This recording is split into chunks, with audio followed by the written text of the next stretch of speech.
that's what we're interested in terms of how these policies are affecting you or affecting your loved ones or affecting people you may have who work for you.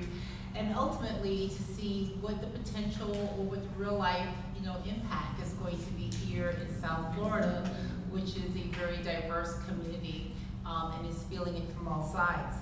So we know that since taking office, President Donald Trump has pushed, to limit access to federal benefits for immigrants who lack legal status. He sought to revoke citizenship of naturalized individuals who commit crimes, and is working to end birthright citizenship for children born to those who are undocumented or who are visiting. He has also ended immigration protections for beneficiaries of temporary protected status. So we're talking about individuals from Haiti, Cuba, Nicaragua, and Venezuela, and also Biden-era beneficiaries of humanitarian parole, which also encompasses these four countries. And these four countries happen to be the countries in our region of this hemisphere that today have their biggest in crisis in terms of political instability, potentially mass migration, as well as the insecurity crisis and humanitarian.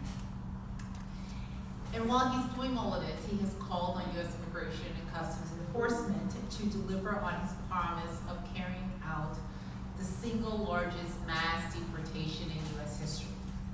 The shifting immigration policies are having a ripple effect on households, not just immigrants, but also, legalized Americans and permanent residents. And yet, there's a Gallup poll that the Washington Post just broke a story on earlier today that talks about the fact that 8 in 10 Americans, nearly 80%, say immigration is a good thing for the country. It's an increase from 64% a year ago. How does that break down? Basically, Democrats, they haven't changed their opinion. They still believe in immigrants and immigration. But 2/3 of Republicans now say immigrants are a good thing, while 80% of independents now hold that opinion, up from 2/3 a year ago. In South Florida, where we've been shaped by a diverse wave of migration, we want to have this dialogue, as I mentioned earlier, and look at how this is playing out here.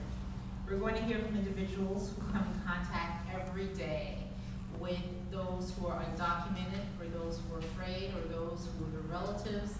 They may be, children born to undocumented migrants, or children who are considered dreamers, those who came here as youngsters and they lack legal status. We also want to invite you, before our discussion is over, to share with us your story.